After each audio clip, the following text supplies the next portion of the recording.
Ok, Bandeko Balandi à Sango ya Congo, Totombe Bino Boyebola, mon bon début de semaine à vous tous qui avez l'habitude de nous suivre sur Sango ya Congo. Toyambi pour Nabino Lelo Gustave Ouazabongo Moko ya ba UDPS Naye Longo Tokolobela au Italie désignation et nouveau candidat pour remplacer Jean-Marc Kabound au sein de l'Assemblée nationale. Tokolobela Pebongo au Italie ba mort successive Boulomo Boza Koyeba qui est silité en tout cas. Ils ont continué quand il a la présidence et la République. Tokolobela déclaration et à gouverneur et à ville et à Kinshasa, Gentini Ngobila en ce qui concerne la réouverture du grand marché central. Donc au souk Sabon on a au Italie Mokonzi Amboka procureur général a celui qu'on saisit au Liban pour na koluka pour continuer ba enquête na sens ya koye ba Jamal fond na eza ya combien ba mituka obimo bonanga ki amida alobaki ba pesa ki na dia Liban na ye soki utaki wapi to kolobela ngombote mona mboka pe boye bolamu. Oui, mbote ndeko mbote na ba nyonso bazali ko landa biso to yebisi na biso kaka to respecter, n'est-ce pas, toutes les mesures où ezala qui lancées pour se protéger contre le coronavirus. Ezali bongongai ndeko Gustave Lutumba ba mususu peut-être ba moninga ka lelo ba mususu pe ba monanga mais comme sunde na lati masque ba boule na komini nza kondo te ezali yango te, c'est bien moi Gustave Lutumba, voilà, n'a changé té, nazali kane nazalaka malgré na tcheba systématique, voilà. Moi mboka yoza moko ya ba cadre ya UDPS to lito yeba pour récemment abimbo ba na ko bimisa communiqué pour na ko loba ke boko bimisa candidat mususu té pe to lundi même secrétaire général actuel ya UDPS Ouazabongo Kabuya alobi soki député moko ya ko meka ko tia kombo na sur la liste pour remplacer à Jean-Marc Kabound, il sera définitivement exclu du parti.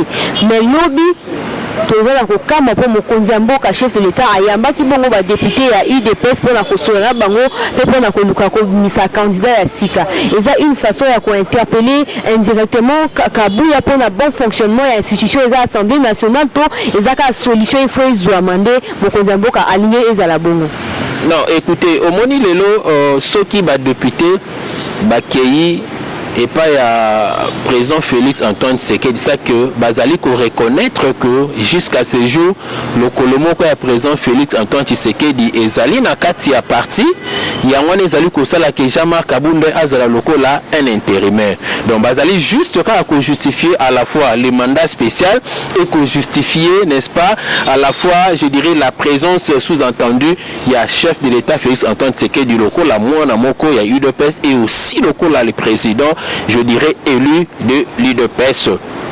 Kokende na bango kuna, ce n'est pas aussi un problème parce que on est je dirais dans la logique, dans une situation où le président, le vice-président Ouazala Jean-Marc Kabound a été injustement et illégalement destitué et nous savons que sa décision a été politique parce qu'Atala commettre Bango très mal à l'aise.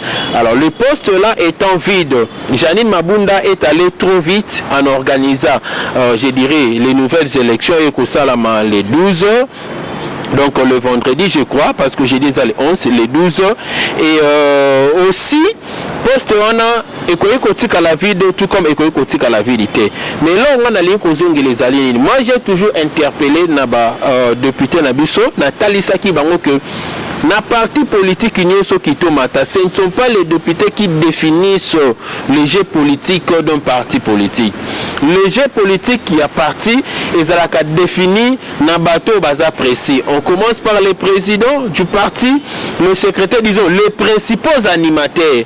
Parce que parmi les députés, il y a d'autres qui ne sont venus, qui n'ont même pas, je dirais, de fonction au sein de l'UDPS. Alors, quelqu'un qui n'a pas une fonction au sein de l'UDPS, il ne peut pas siéger en matière politique du parti. Comprenez un peu? Voilà. Le col la poste wana et la poste moko politique.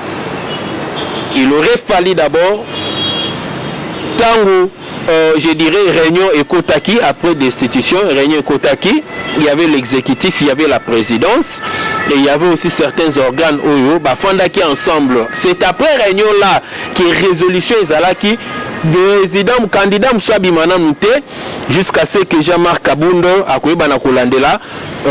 procédé parce que le parti avait recommandé à Jean-Marc Kabundo à procéder, je dirais, par la voie judiciaire plutôt pour revendiquer ou les décision illégale. Alors, le chef de l'État Yambaki Bango Lobi peut directement que nous, le chef de l'État ici Bango, besoin candidat Moussou Boucha non. La décision Tokoroka Yango, si le chef de l'État, puisque la politique se joue à ce niveau-là, si le chef de l'État trouve que pendant que Jean-Marc Kabundo est dans la poursuite judiciaire, il y a dossier naïe, et que ce poste-là ne peut pas rester peut-être vide, en jouant toujours la carte politique, désigner une autre personne, ce sont toujours les deux hommes ici, Jean-Marc Kabundo et Augustin Kabouya, qui vont revenir pour dire que non, voilà, nous avons pris l'initiative de mettre un autre candidat qui va remplacer Jean-Marc Kabundo en attendant. Vous comprenez? Donc, aussi longtemps que cette déclaration n'est pas encore faite, moi, en tant que l'un des cadres aussi du parti, je ne peux que me soumettre à cette résolution parce que ce n'était pas une résolution à Augustin Kabouya. C'était une résolution de la direction de l'UDPS parce qu'il y avait le secrétaire général, le secrétaire national, il y avait le représentant, il y a la Ligue, Union Sobazaraki na Katuana, Ndebotaki, résolution. Mon mboka, to continuer. Bongo André Mbata ou Azabongo Moko Nabino na kati ya UDPS. Depuis temps avant bossa ya communiqué wana abana déjà qu'on interpellé parti à lobby même que l'UDPS ne se résume pas en la personne de Jean-Marc Kabundo avec Augustin Kabouya. UDPS c'est tout un parti avec des commissions à l'interne, donc décision qu'on doit pour faveur il y a deux personnes et lui demandait déjà la désignation d'un nouveau candidat. Est-ce qu'ils ont la pression là et certaines têtes au peut basaper moto après la partie mais on te salte que bon banda ko accélérer na makambo okolo balanga na mbata quelle histoire na kati ya UDPS non c'est logique biso tant to bundi les mbata ne bundent pas. Les mbata n'ont pas combattu comme biso to bundi comme les Kaboun comme le Augustin Kabouya. À un moment donné il faut bazoa au moni là il nazolo bako dans l'élection en 2023, tout ça va aventure tout ça va aventure en 2018. Parce qu'on estimait que nous autres, on n'avait pas de possibilités, il aurait fallu prendre les gens qui avaient des moyens, mais qui n'avaient pas l'âme et le cœur de l'UDPS. Ce sont ces gens-là aujourd'hui qui nous mettent, je dirais, les bâtons dans les roues, parce qu'ils n'ont pas eu l'esprit de l'UDPS, ni l'âme de l'UDPS. Badala qu'on partageait ma souffrance na bisoté. Ceux qui l'ont bisoté pour conserver ses pouvoirs, c'est parce qu'on a risqué nos vies. On les a risqués. Mais Baye Kaka, la chance est le Pamba, Baye Lelo, ils sont sortis députés et comme ils ont peut-être côté les mélanges, ils ont dit la décision il y a parti. Pas de problème parce que c'est un mandat électif, mais je crois que en 2023, tout prendra fin et les combattants vont comprendre il faut voter en 2023. En 2023, tu peux voter vrai combattant de l'UDPS. Bateau ban associé à l'UDPS. Tu peux voter ni parvenu ni traître. Mon père qui n'a raison de voter bangoté. Moi, Mboka Gustave, mes populations est-ce que on est qui d'un côté, André Mbata, mais de l'autre côté, est-ce qu'ils ont pression, par exemple, porte-parole, il y a UNC à lobby que si vous ne présentez pas un nouveau candidat, l'UNC va le faire parce que les postes là ne reviennent pas qu'il y a l'UDPS, mais au cash, c'est-à-dire UNC et UDPS. Non, écoutez, même si on peut dire l'UNC et l'UDPS, aussi longtemps que nous sommes dans la coalition, si la coalition est vraie jusque-là, vous comprenez, entre le député de l'INC et le député de l'UDPS qui sont majoritaires dans cette coalition-là, ce sont les députés de l'UDPS. Et si on partait dans la logique, admettons que le débat est démocratique, on doit trouver ensemble dans le cash le remplaçant de Jean-Marc Kaboun à Kaboul. Si l'UDPS dans sa majorité est refusée, par respect à la coalition, il y a une fois pour présenter candidat à présenter, soit à présenter dans tout Makas tout Panzani. Voilà ce que nous ne voulons pas qu'il y ait des hypocrites dans cette coalition. Des bureaux comme qu'on retrouve facilement dans la FCC. L'UDPS montrer quand même, je dirais, la bonne foi. Il y a qu'à vivre ensemble avec les amis, mais les amis ne voulaient pas qu'il y ait la paix, qu'il y ait la tranquillité dans le processus. Est-ce que ça a arrestation provisoire à Vital Kamerhe, des hommes motivés pour prendre une position, en tout cas, cohabitation, coalition, bien entendu, profiter de l'intérêt de la côté. Na lobby balobaka bachara bambanga belé que non, ceux ba libérer bapesi Kamerhe liberté provisoire te balongo la ba poste ministériel balongo te bazawana. Vous comprenez? Et so Kamerhe kangamina kangi Kamerhe. Fatim takangi. Mais c'est clair sur l'andi procès, Kamerhe a voulu s'enrichir plus que tout le monde. Non, soit monsieur Toti Kaba sentiment. Est-ce que Fatim Moutaïbi, ça lui a des personnes la Kamerhe qui ont coopéré dans Jamal, qu'on respectait les contrats, qu'on respectait Avenate? Est-ce que Bango Toubaïbi ça qui est? Bango Toubaïbi ça qui n'a masaro bazo mbo on so bazo no baso no mapango. Bango Toubaïbi ça qui n'a amida apesa a versé mbongo au-delà de 400 000 $ na compte ya mona mwasi wana o le londa kuneye banarate. Tozo luka ete o mona ete. Non. Totika ba aventure o tozali kosala na kati ya mboka na biso. So il le Congo. Moi si, il y a directeur à cabinet, dans l'Ibal, il y a directeur à cabinet. Et Salami, écoutez, au-delà de $1 million, au cadeau, Pessi, au Balabissoni, il a fait ça, Messi. Messi, moins de 100 000 €, il y a cadeau. Aux Prince, il y a Allemagne. Moins de 7, Prince et Allemagne. Hein? Ajoute moins de 700 000 $, moins de 700 000 $, donc 600 000 $, au Yazwa. Mais à Midachature, dans la République démocratique du Congo,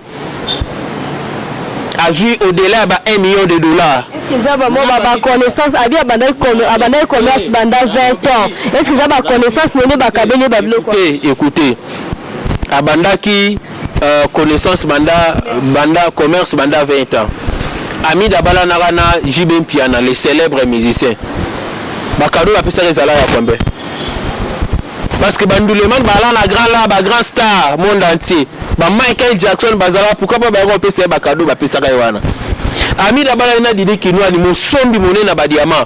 Master Bella badiama. Enveloppe les ala combien? Monico Batikapso va aventure wana pour là. Et là qui c'est réellement qu'il y a eu un détournement familial. Vous comprenez? Et bateau nous sommes assistés qui na rayon Kamerhe abandai kozwa je dirais abandai kozala ba réunion na bango. Il n'y avait que les gens de l'INC et les membres de la famille Kamerhe. Au moins que nous singamula ça comme molendo ba certificat Jamal qui se retrouver pas na ndeni na maboko na ministre affaires foncières qui se retrouve pas na ndeni. Est-ce qu'il faut comme maboko ministre? Et quand on se retrouve pas l'année, je vous dis qu'il y a eu un plan planifié, il y a qu'à détourner Mbongo. Le cas là, Balobaï qui a dit 57 millions et le lot en vérité qui a 57 millions, c'est 66 700 000 $. On peut appeler ça qui va prévoir un coup. Mouton va passer ma preuve à Koufi. Attends Koufi naïe, mais ma preuve c'est Bimi. Donc ça dit Liwa naïe et comme on va te belé. C'est un sacrifice. Liwa même le juge n'a pas à Koufi c'est un sacrifice. Liwa naïe pas comme on va te belé. On ne peut pas accepter. Attends, Babison de Tolo Babou. Tu dis que non, Tolo Babou, tu as un esprit en Zambé 4 Nabiso. Au combat, tu as la vérité, on a payé un coup, tu peux récupérer, mais tu as dit que tu as aliwate, tu as préparé pour le daï.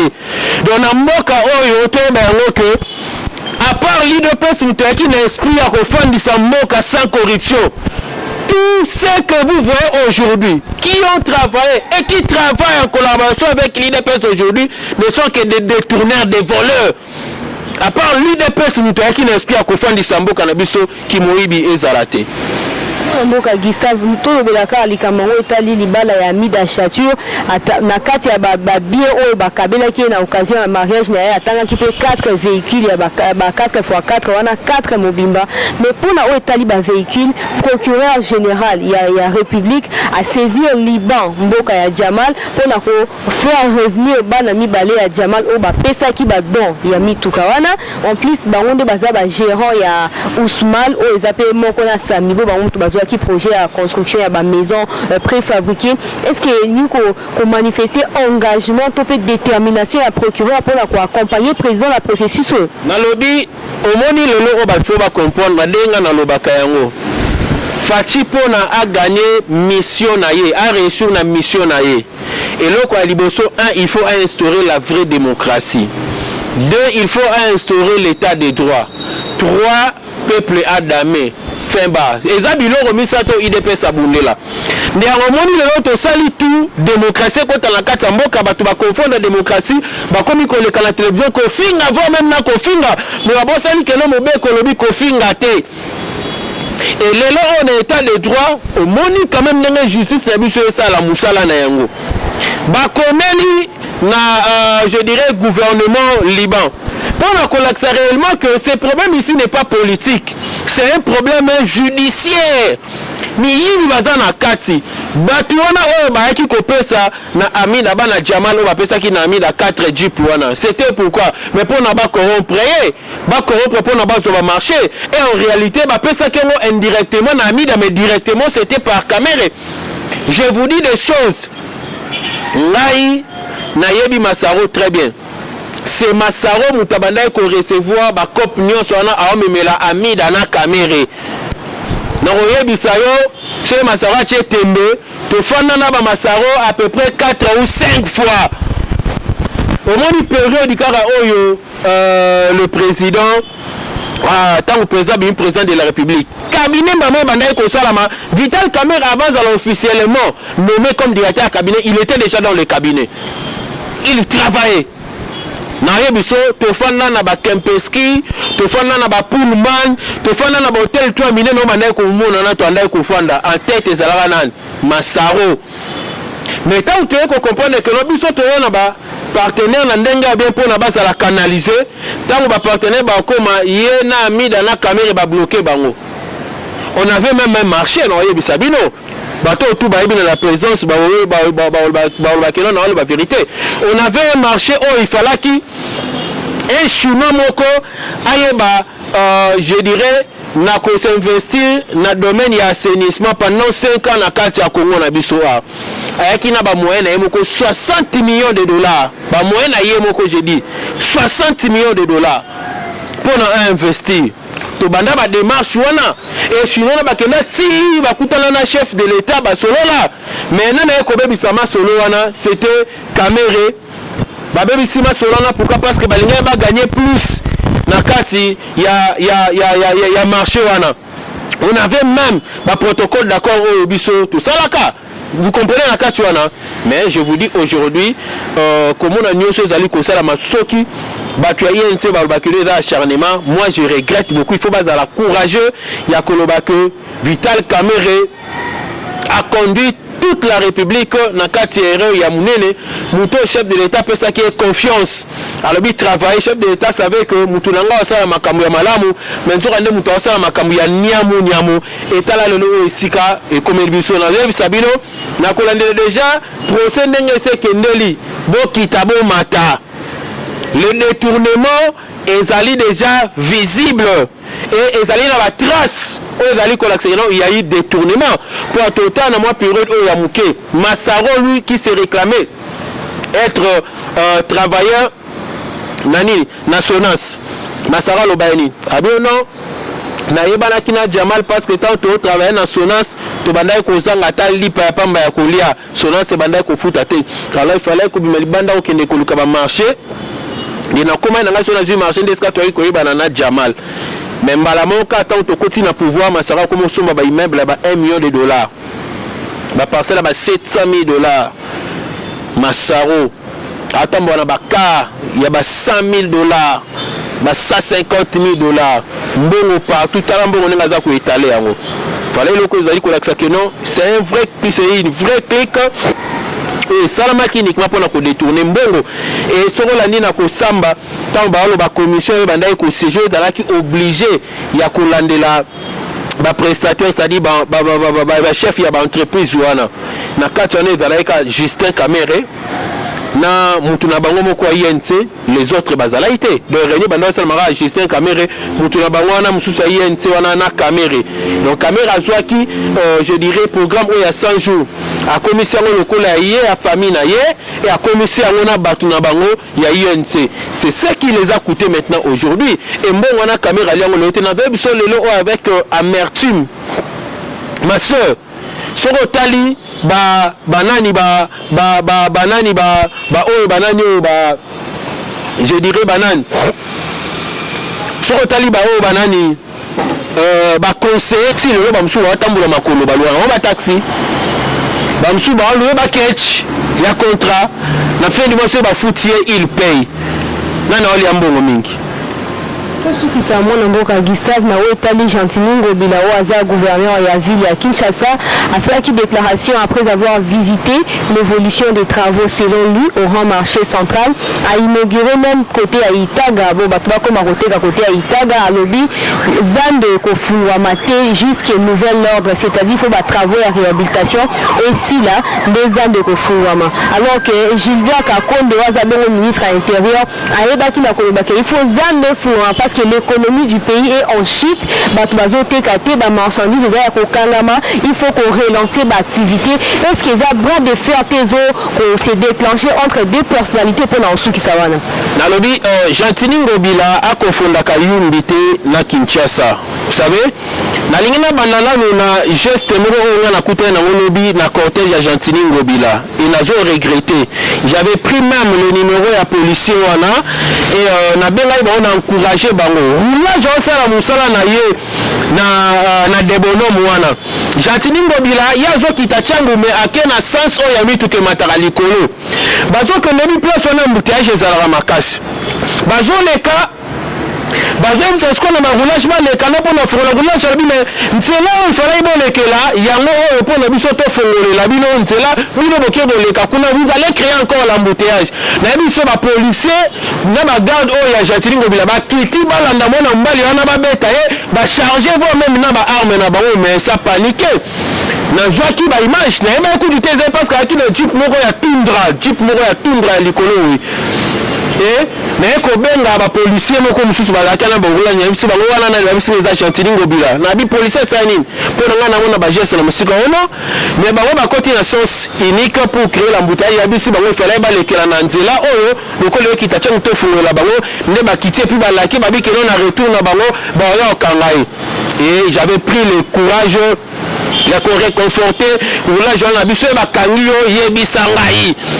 Et j'ai donné les numéros, chef Nabaoku Tabenga lobby pour na kozali susu makamuneni ne c'est pas ça qui n'a méga un peu expliqué et j'ai publié ça dans les réseaux sociaux pour la hôtel ça a besoin on va Gentilini bazali kosala. Et le long lui c'est un gouverneur. S'il s'est permis hier Gentilini Ngobila il y a qu'on suspendre certains bourgmestres kolobakelo ba respecter qui ba mesure il y a salubrité les ministre, vice-ministre de l'Intérieur, la deuxième personnalité dans le gouvernement Nabiso. Et ça la carte de prérogative il y a gouverneur dans la carte de service au ministère de l'Intérieur. Si le ministre de l'Intérieur est censé sécuriser la population, la vie à la population, à trouver que le ministère de l'Intérieur a empêché ma cambo belé, puisque Gombelele Oyo est centre. Banda Gombe ça la te ba activité belé est paralysée parce que batebele bakenda la cop na zandu batebele bakenda côté ka na zandu batebele bakenda ko sala na zandu muso bakenda ko somba pona ko kida côté ka na ba cité. Le ministre lui a dit de suspendre ba travaux na Yohana. Gentilini Ngobila a lobby que non à ko suspendre te. Moi je demande la ministre à suspendre na langa Joana à suspendre partir la prérogative na ye atika vice-gouverneur à ça l'intérim. C'est par là que nous allons comprendre la force. Il y a vu ce ministre de l'Intérieur à suspendre parce que à respecter, il pouvait peut-être rétorquer, je dirais par un écrit, n'a papier à rétorquer, mais qu'on exposait dans les réseaux sociaux, c'est pour montrer que le vice-ministre n'a rien à faire devant un gouverneur Jantini Ngobila à suspendre. Moi j'ai dit, monsieur le vice-ministre Gilbert Kakonde, suspendre. Si on a une population, de manière à souka mon amboka. De manière à souka, ils allaient que les Congolais te sa confiance dans le président Félix Antoine Tshisekedi. Donc comprendre que relation ya Vital Kamerhe na Jamal et Banda le note et Banda RTNC. Bapesa Jamal là pour la réhabiliter RTNC mutakenda composer pierre pour que immigré zalanan Vital Kamerhe alors cette fois là zalaka président de l'Assemblée nationale akenda ko sala nini ya zalaka ministre information tu me président de l'Assemblée nationale akenda pour na ba que no ba beta comme bangoni balé et jusqu'à ce jour non ebima mais jamais RTNC zala réhabilité et zali plein dossier autorité kolandela ba bona là wana ebima et balation ekenda donc vous allez comprendre que no ba jeune na bango bandi à l'autre banda kala. Matondo mwana mboka Gustave Tumba, merci pour la collaboration na biso. Merci na bino nyoso ba obolanda ki biso na nzela ya sango ya Congo. Merci na Moura Oaza ki sima ya caméra. Tokutani bongo na mbala ya sima. Eshima, votre magazine qui bat au rythme de l'actualité. Retrouvez la nouvelle édition. Exclusivité. Gouverneur Jacques Kiaboulak s'érige en barrière contre le Covid-19 dans le Haut-Katanga. Sensibilisation des terrains sur le respect des gestes barrières et prise en charge des malades. Retour sur les péripéties du confinement strict réussi de Lubumbashi et Kasumbalesa. Jacques Kiaboulak Atoué, les défis de la réussite. Wandani, l'homme et ses œuvres. Reconstruction et décollage économique. Sécurité, mobilisation de recettes. Eshima Magazine revient sur les succès notables du chef de l'exécutif du Haut-Katanga. Découverte, Moussa Mondo, valeur sûre de la politique congolaise. Focus, Néné Ilunga, en première ligne pour la défense des droits des travailleurs pendant les confinements. Dossier Eshima, les épidémies les plus dévastatrices de l'histoire. Nation, pêche et élevage. Jonathan Bialosuka, sortir la RDC de la sous-alimentation. Économie, impact du Covid-19 sur l'économie congolaise. Afrique, que restait-il de la France-Afrique? Retrouvez l'intégralité du magazine Eshima dans les kiosques. Eshima Magazine, un nouveau standard d'information.